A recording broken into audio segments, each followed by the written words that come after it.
अध्यात्म ज्योतिष के तमाम दर्शकों का आज के विशेष कार्यक्रम में इस एपिसोड में आपका बहुत बहुत स्वागत है। हम देवगुरु के राशि परिवर्तन पर चर्चा करेंगे। देवगुरु उच्च स्थिति में आने वाले हैं। देवगुरु अपने कर्क राशि में उच्च हो जाएंगे आकर के, जिससे आप ये मान कर चलें कि किन लोगों के लिए यहाँ पर विशेष अच्छी खबर है, जिसमें 4 राशियां जिनको हंस महापुरुष राजयोग का लाभ मिलने वाला है।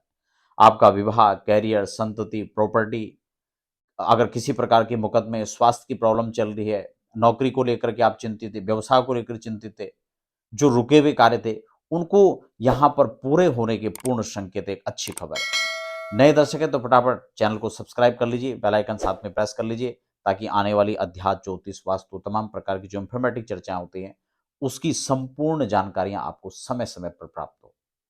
हम यहाँ पर डिटेल में 12 राशियों की बात करेंगे। प्रत्येक राशि पर इसका क्या प्रभाव रहने वाला है, किस प्रकार के जो स्थितियां बनने वाली हैं ग्रहों की, कौन से भाव के अधिपति आपके जो हैं जुपिटर बनने वाले हैं, कौन से भावस्थ आपके होने वाले हैं, आपकी जन्म कुंडली में सबसे पहले इस बात को समझ लीजिए। ये जो प्रभाव रहेगा, ये आपकी जन्म कुंडली में देवगुरु बृहस्पति की स्थिति क्या है, ये उस पर भी काफी हद तक डिपेंड करेगा। तो इस बात को बिल्कुल नहीं भूलना है। जिन लोगों की दशाएं, देवगुरु की दशा चल रही है, अदरवाइज और भी किसी की दशा चल रही है, तो उससे संबंधित ग्रह की दशा चल रही है तो और पॉजिटिव रहेगा। तो इस प्रकार से ये आपकी जन्म कुंडली के हिसाब से इसको जो है आप चेक करेंगे तो बहुत ज्यादा आपको ये फल मिलता जुलता नजर आएगा। फिलहाल हम यहाँ पर सभी राशियों के हिसाब से बात कर लेंगे। मैंने यहाँ पे ये चार्ट तैयार किया है आपका। 18 अक्टूबर डेट नोट कर लीजिए। 18 अक्टूबर को देवगुरु मिथुन राशि से कर्क राशि की ओर जाएंगे, जिसका समय शाम को 7:46 रहेगा, यानी 7:45 का समय, जब देवगुरु उच्च स्थिति में आ जाएंगे, जिससे हंस महापुरुष राजयोग का निर्माण हो जाएगा।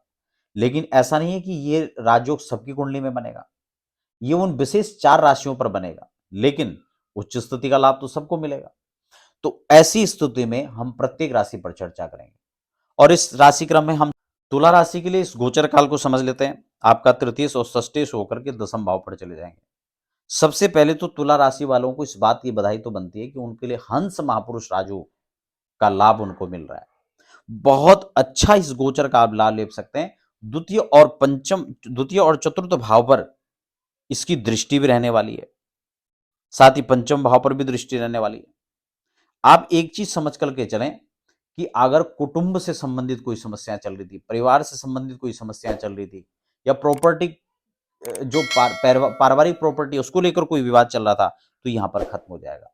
आपकी वाणी से रूठने मनाने का जो सिलसिला था, वो गिला शिकवा थी, वो यहां पर खत्म होगा। और कहीं ना कहीं जो डैमेज है पिछले आपके कर्मों से कह लीजिए, वाणी से कह लीजिए, उसको भरने का भी अवसर प्राप्त होगा। चाहे आप आपके अपने बॉस से रिलेशन खराब हो गए थे, आपके पति पत्नी के बीच में कोई संबंध दरार, वहां पर संबंधों में कोई दरार थी, उसको आप रिकवर कर पाएंगे। तो ये एक अच्छा समय है। आपकी वाणी से, आपके कर्मों से एक अच्छा परफॉर्मेंस आप कर पाएंगे, और पब्लिक का सपोर्ट आपको मिलेगा। तो ये हंस महापुरुष योग धन प्राप्ति के अलग अलग तरीके से, प्रॉपर्टी में आप निवेश करना चाह रहे हैं, प्रॉपर्टी खरीदना चाह रहे हैं, तो उसके लिए अच्छा लाभ है। शिक्षा, स्वास्थ्य, संतान और राजनीति से जुड़े हुए जो लोग हैं, उनको तो विशेष लाभ मिलेगा। कोई नया मंत्रिमंडल में आपको सम्मिलित किया जा सकता है, मंत्रिमंडल का कोई नया पद मिल सकता है। और ये देख लीजिए आपका नवम भाव, सॉरी दसम भाव, दसम भाव वैसे ही पुष्ट हो रहा है। ये राजनीति का होता है, ये कर्म का होता है। जो जॉब में है, ये जॉबलेस हो चुके थे, जो जॉब में है उनको प्रमोशन के चांस मिल सकते हैं, जो जॉबलेस है उनको वहां जॉब में एंट्री हो सकती है फिर। तो ये लाभ बहुत अच्छा आपको कर्म के अधिपति यहाँ पर जो है षष्ठेश होकर के, आपके जो शत्रु है, मान लो आपके शत्रु आपको बाधा पहुंचा रहे थे, कष्ट पहुंचा रहे थे, या उनके द्वारा कोई आपका काम खराब कर दिया गया था, तो उस काल में आप इन सब चीजों से मुक्ति पा सकते हैं।